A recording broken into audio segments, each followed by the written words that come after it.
Hello again, my favorite listeners. It is your boy, Murder Mystery with Joey, and we are back at you with another episode. Today we're going to be diving in to some murder mysteries. Ooh, alright. On the morning of Tuesday, May 26, 1998, in Woodbury County, authorities responded to a call at a home south of Sioux City, Iowa. Initial reporting on Wednesday, May 27, 1998, from Maggie O'Brien in the Des Moines Register stated authorities had found a woman dead Tuesday at a rural home. The woman, revealed in the article, was Patricia Jaron. Patricia Jaron was 45 years old and recently retired from her job as a secretary at Sergeant Bluff Middle School. Patricia was also a member of the school board and had worked her way up in the school system, starting as a school aide and eventually becoming the middle school secretary. Patricia was married to Jean Jaron, and they had two sons, Jason and Kevin, both older and moved out. Jean had recently retired as well from a career with Mid-American Energy, and the two had plans to travel. At the time of her death, Jean and Patricia had just moved to a new home at 1515 Old Highway 141, and their old home was actually just across the road at 1516 Old Highway 141. Patricia was found dead at the old home. Friends of the Jarons said that the two had inherited the new home from an elderly neighbor and had been living in it for about 6 months at the time of her death. According to Iowa Division of Criminal Investigation Special Agent Bob Henderson, investigators were at the scene until late Tuesday. Witnesses at the time said the crime scene was cordoned off and that police seemed to be centering their investigation on a pickup truck that was parked nearby. Now, beyond revealing it was a family member who placed a 911 call, investigators were very tight-lipped about the scene, not revealing Patricia's specific cause of death or confirming other reports about the circumstances surrounding why she was at the old home. They weren't revealing why the death was being considered a homicide, but that circumstances indicated foul play. Early on, reports were circling that Patricia was scheduled to meet a prospective buyer at their old house. Despite living in the new home for a while, they were still trying to sell the old home along with some of their belongings that they had left in it. And by Thursday, May 28th, this was confirmed by investigators. According to the Des Moines Register, investigators said that the day Patricia was murdered, she had plans to show a waterbed to a person who had responded to an advertisement she had placed on the KSCJ Swap Shop show. Investigators also revealed that following an autopsy that Patricia had died of multiple stab wounds. Her body was found in the yard of the old home and she was killed shortly before the 911 was called. Reporting by Michelle Link in the Sioux City Journal stated that Jean Jaron had gone to the house and was the one to call 911 after suspecting a problem at the home. The medical examiner said there was no evidence Patricia had been raped. They declined to say how many times Patricia was stabbed, what type of knife was used, or if the weapon had been found. Investigators said a suspect had not been identified but said the red vehicle was seen in the area at the time of the murder. Despite these details, investigators said they didn't believe there was any imminent danger to the public following her murder. Patricia was well known and respected in the community. She was described as being committed, unselfish, and always looking out for the interest of the school and children.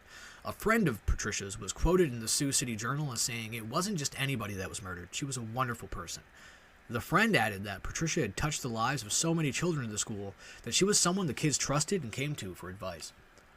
A few days into the investigation, the Woodbury County Sheriff relayed that they were looking into who responded to Patricia's radio advertisement, but that was just one focus of the search, adding that there are dangers in only focusing on the most promising leads.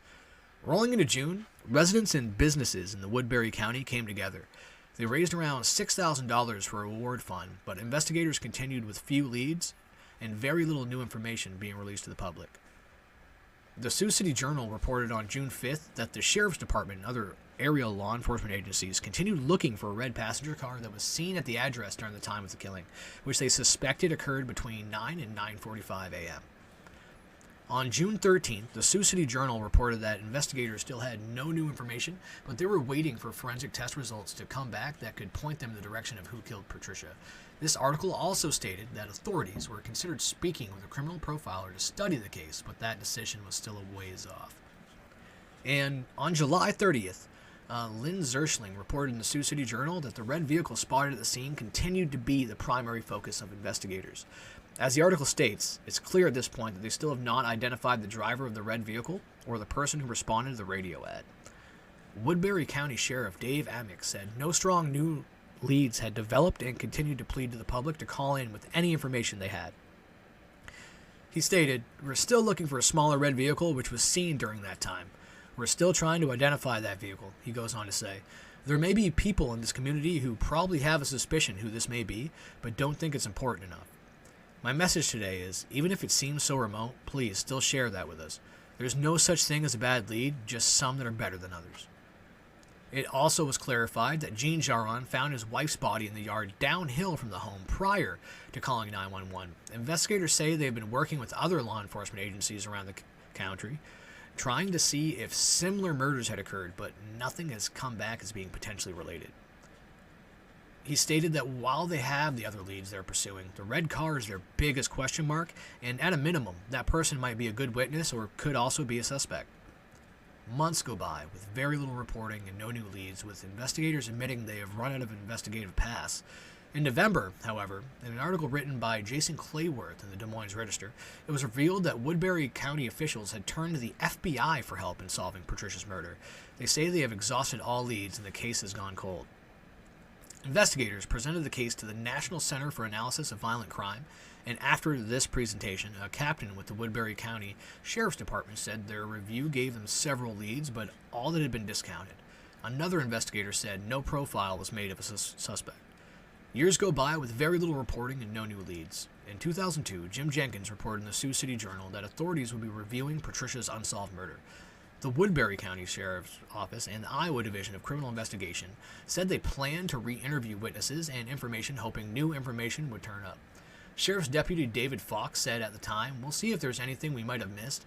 We don't believe we've missed anything. It's just to go over the case with the witnesses to see if they can add any information to getting this crime solved."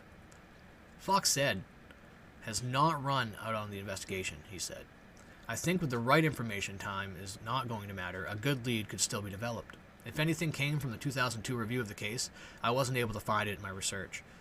In 2005, Gene Jaron spoke with reporter Melissa Lenzarakis during an interview with the KTIV News Channel 4. During this interview, he gave his account of what happened the day of Patricia's murder. According to Gene, the couple had held a yard sale at some point prior to Patricia's murder, and said a person who had attended that yard sale apparently paid for a dresser that day but never came back for it. The same man then called several times afterward inquiring about purchasing the waterbed and wanting to set up a time to meet.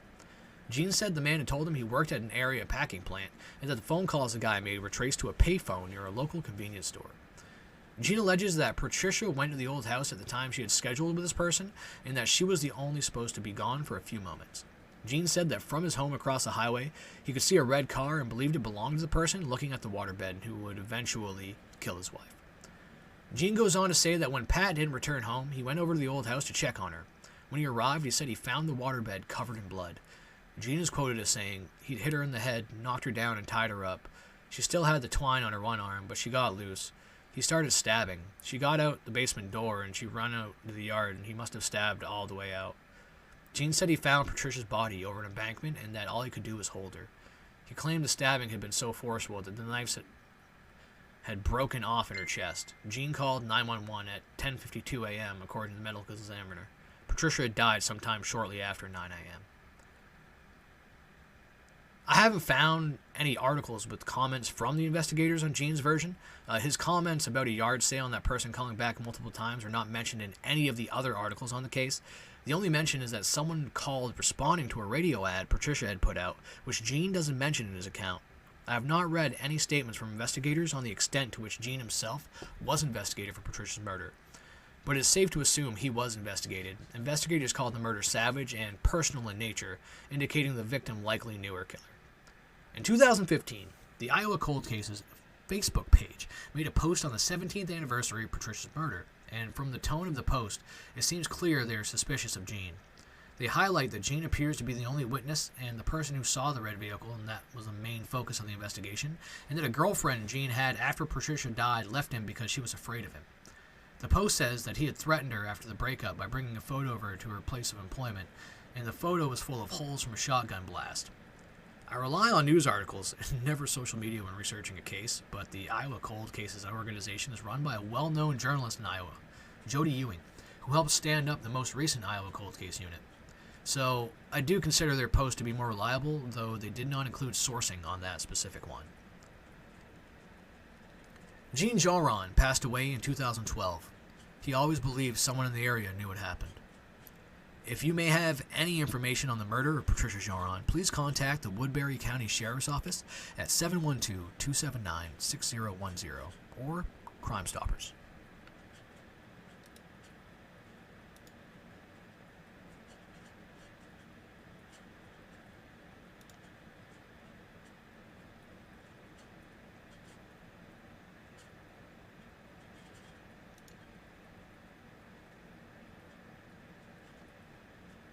And the next story we're going to be jumping into.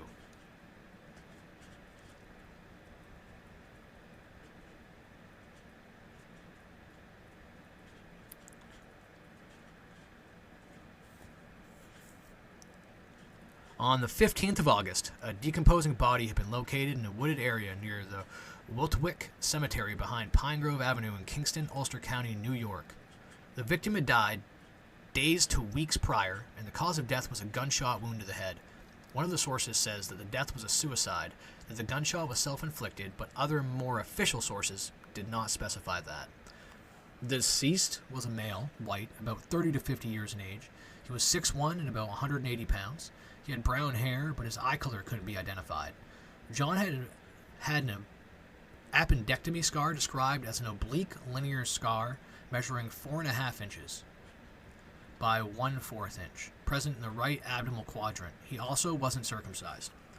He was found wearing a pair of René Lazard Femme Homme green, black, or blue plaid pleated pants with a label which reads Pure New Wool in English and 3 other languages. A pair of brief white underwear with red stripes, a chemise Lacoste blue pullover knit shirt with an alligator profile as a logo, a pair of warm black loafers with black tassels on top and the word Hikers printed on the sole of the right shoe along with 9 printed on the inner sole, and a pair of white socks with dark blue and light blue stripes. The shirt and pants show French tags, sizes. He was also wearing a Belova quartz gold wristwatch with no inscriptions on the back and one thin, delicate yellow metallic chain clasp necklace with a bronze or gold colored cross attached.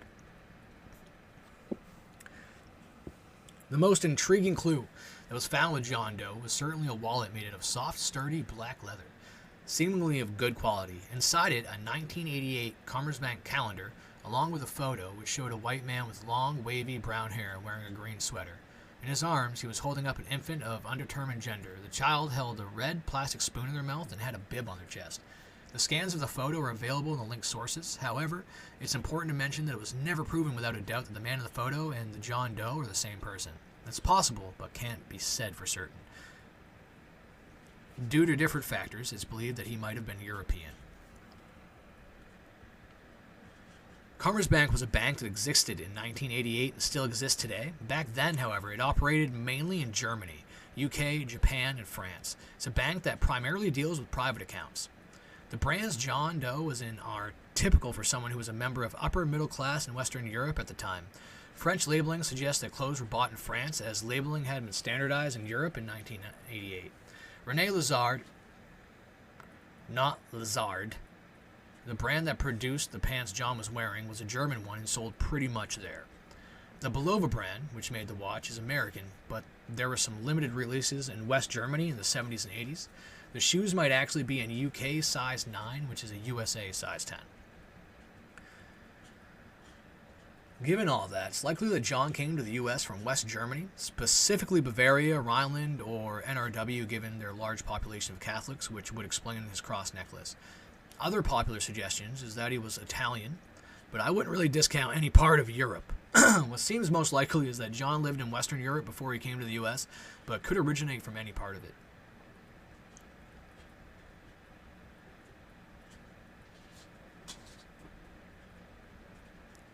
To this day, John Doe has not been identified. If you believe that you know anything about John Doe's identity, contact the Onondaga County Medical Examiner's Office at 315-435-3163.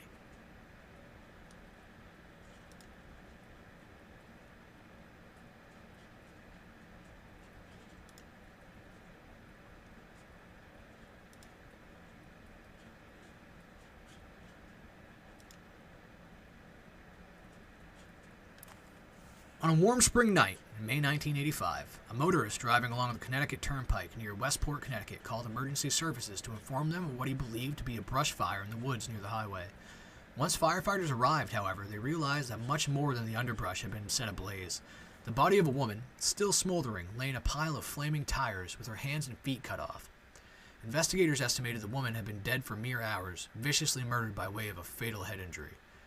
An autopsy determined that Jane Doe was a black woman, likely in her 30s, though law enforcement were unable to pinpoint her true identity, even having mailed out bulletins of her description to several police departments along the East Coast. They hypothesized that she might have been murdered out of state, setting up a fleet of state troopers along the highway near where she was found in hopes that one of the drivers may have noticed suspicious activity in the area on the evening of May 18th.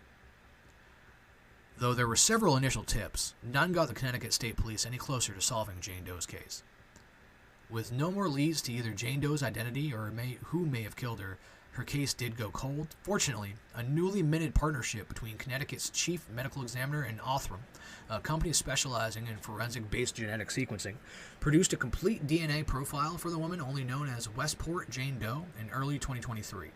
After a year and a half of genealogical research, investigators were finally able to determine an identity. Barbara J. Hayward Manners.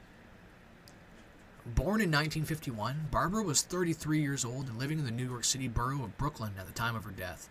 She later married I. Manners in 1975, taking on a surname in addition to her own. Following her identification, the family informed law enforcement that they had last seen Barbara and her young daughter in 1985, coinciding with her disappearance and ultimately her murder. Unfortunately, investigators soon discovered that Barbara's 12-year-old daughter, Lamika, had vanished alongside her, never found in the decade since the pair has disappeared. Lamika Tanae Manners is described as an adolescent black girl standing at about 61 inches tall with pierced ears. Still alive today, she would be 52 years old. Both Lamika's disappearance and Barbara's murder remain unsolved.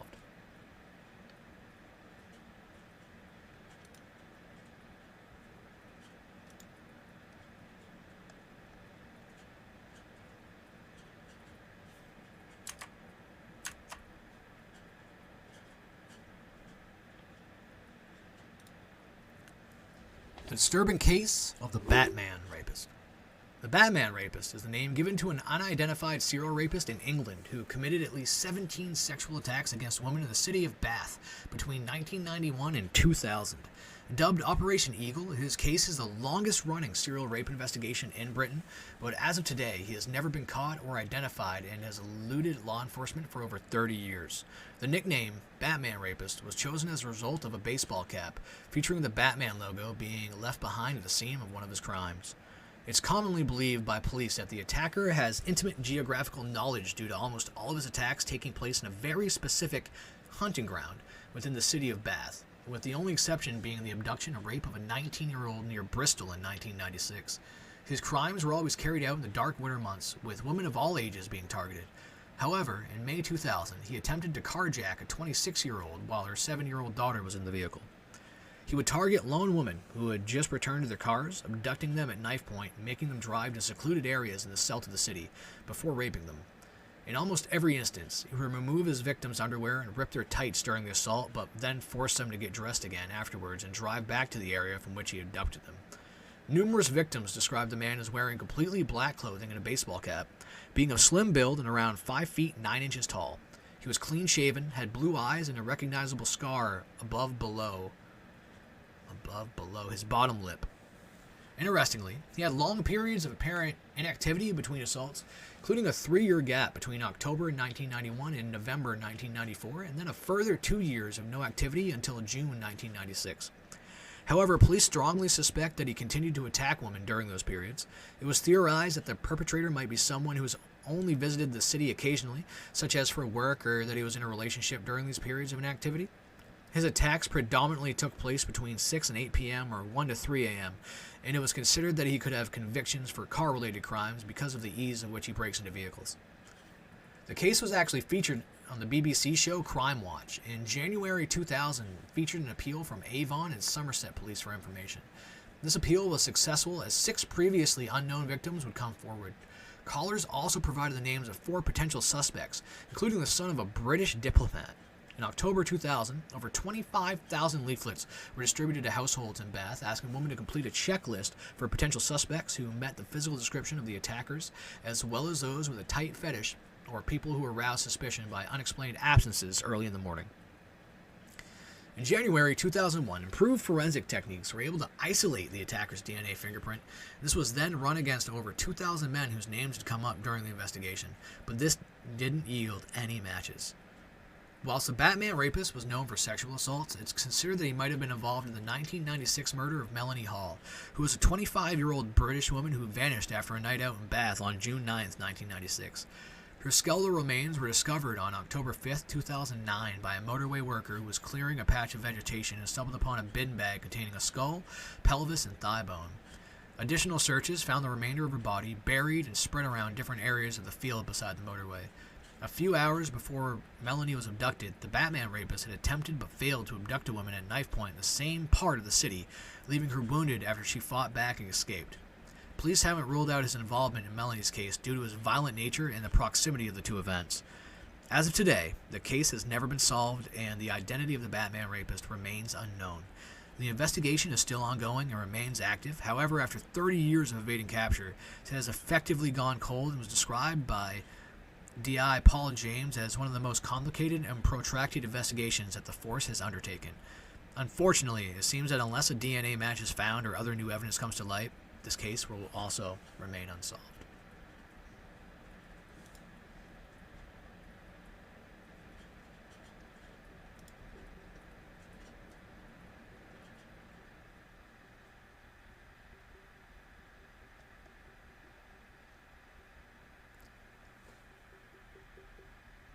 On the morning of Monday, January 23, 2006, early in the morning, Jennifer Keese had left Rob's place. We don't know the exact time. The police report that said that Jennifer's car, E-Pass, indicated her car had gone through the toll, East-West Expressway tolls, police report on 6:16 a.m. going to work.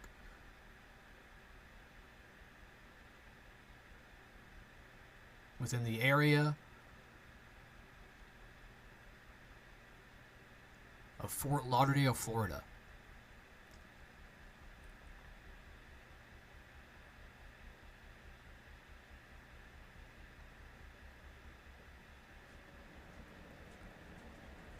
They took a weekend trip to the St. Croix in the Caribbean, and she suggested to her brother Logan that he and his friends could use her condo during that time. Logan invited two friends, Travis and Marlon. Matt Sullivan, Jennifer's ex-boyfriend, came to hang out. They knew each other. When the weekend was over and they left, Travis accidentally left his cell phone at Jennifer's condo. On Sunday, January 22nd, 2006, Jennifer and Rob returned from vacation due to delays she spent that night at Rob's house. That evening, they filled up Jennifer's car so that she doesn't have to refuel in the middle of the night. Early in the morning, Jennifer left Rob's place. We don't know the exact time. Police report that Jennifer's cars indicated her car had gone through the toll at 6:16 a.m. going to work. Over the course of the day, Jen was in touch with her parents, Drew and Joyce Kess, her brother Logan, her close friend Lauren, and Rob.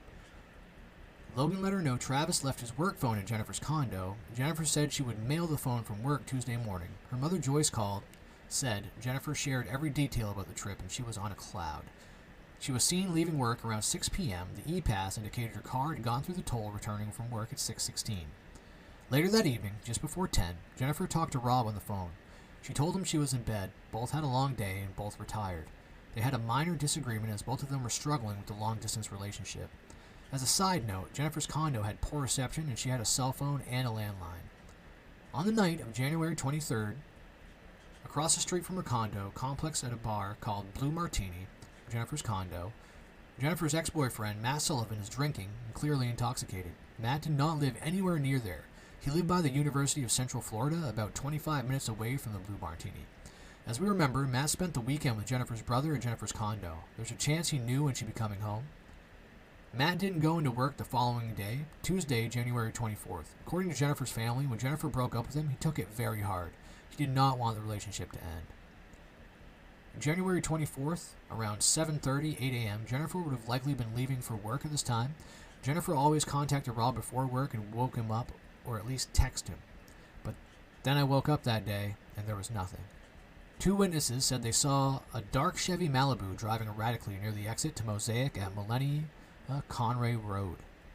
Rob tried to call her but got her voicemail, which he thought was odd. Rob had a meeting at 9 a.m., and when it was over, he tried to call Jennifer again. His calls and texts to Jennifer went unanswered. Around lunchtime, he was worried. That Tuesday morning, Jennifer actually had an important meeting at her job. She did not show up. Her employer and coworkers became concerned because they knew it was very unlike her to miss work, and they tried to contact her. Her employer, who knew Jennifer's father, decided to call the parents. Her parents knew right away that something was wrong. Drew and Joyce tried to call their daughter, but their calls and texts also went unanswered. I called, and for the first time since Jen was a teenager, it went straight to voicemail, Drew said. In that second, I knew something was wrong. They called Jen's brother, Logan.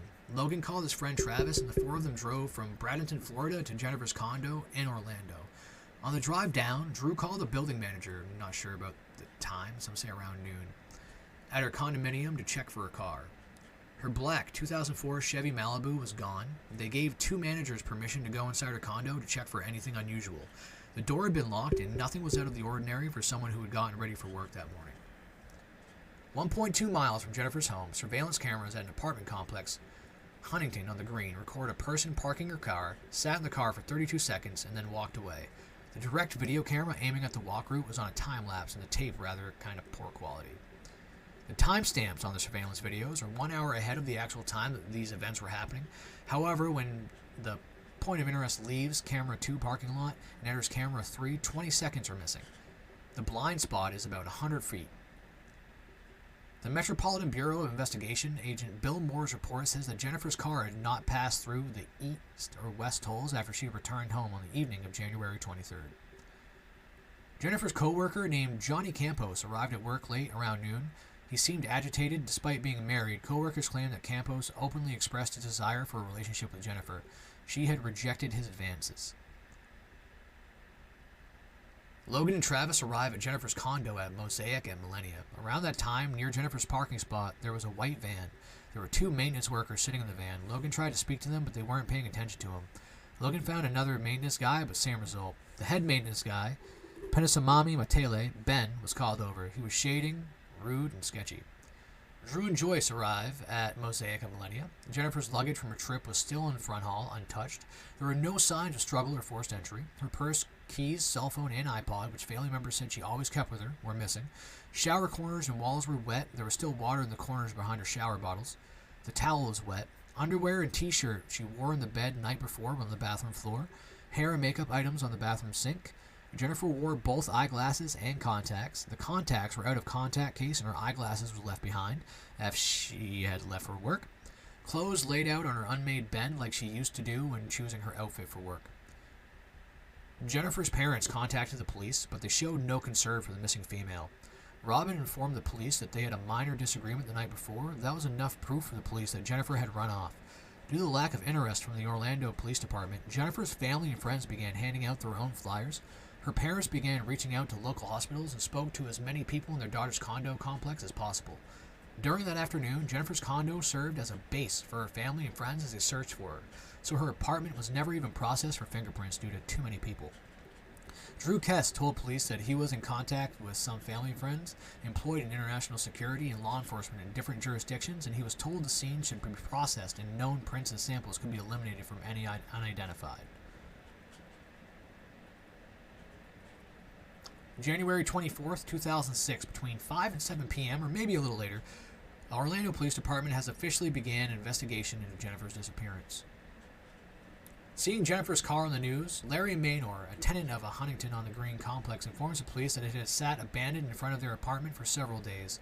When investigators arrived, they found it in the parking lot. The vehicle is photographed and taken for forensic examination. Police examined local surveillance footage and discover an unidentified person parking her car and walking away. The FBI and police determined the person's size between 5'3" and 5'5". Shorty. There were no signs of violence in Jennifer's car. Detectives observed what appeared to have been someone having pushed across the front hood of the vehicle. Her belongings were missing, including Travis' cell phone. The DVD player from Rob was in the back seat. Orange County Sheriff's bloodhound named Bo took a sniff from the front passenger's side of the car. The scent led straight to the front door of Jennifer's home. The trail bypassed the complex's only entrance and led to a stretch of fence separating the public sidewalk from its private ground. Once the dog entered the grounds, it picked up the scent inside the fence and went directly to a stairwell leading to Jennifer's second-floor condominium. Joyce Keds said that a black stairwell was to parking spot and front stairwell overlooking the water. The dog tracked back to the front stairwell. Those stairs would have been closest to her door. The second bloodhound tracked around the corner to Park Central Midtown Terrace Apartments and then lost the track. The distance between Jennifer's car to there is about 0.9 miles.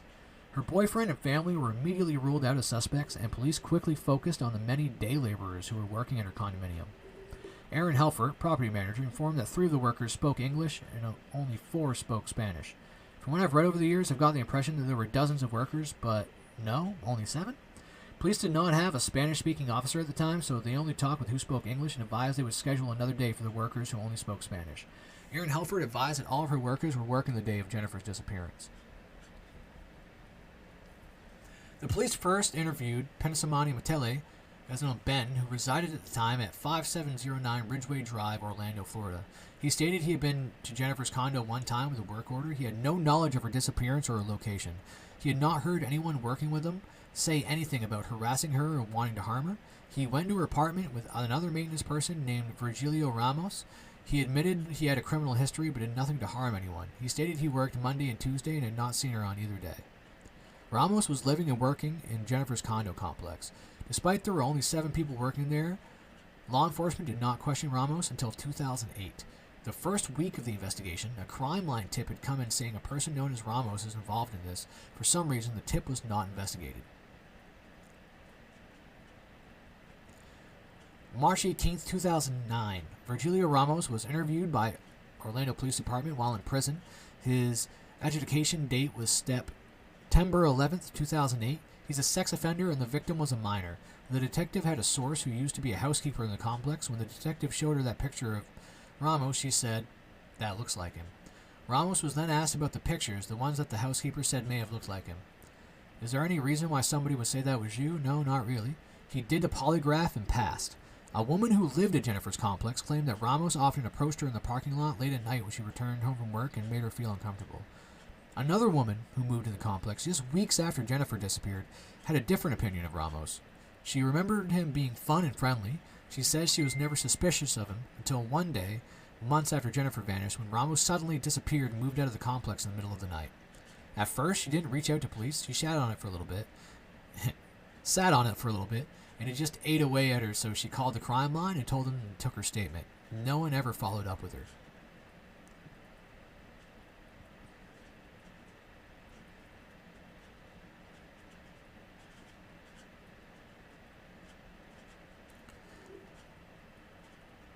Since December 2022, Florida Department of Law Enforcement has been investigating a disappearance of Jennifer.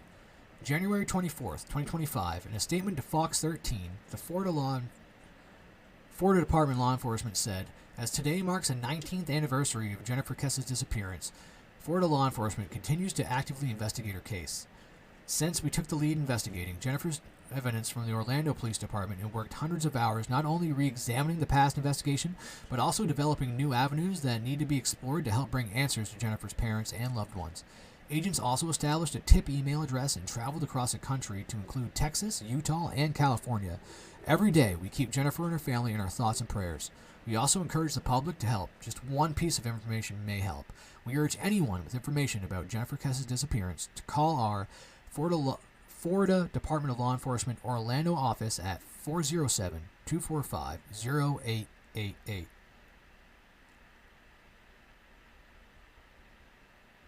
And to this day, her case remains unsolved.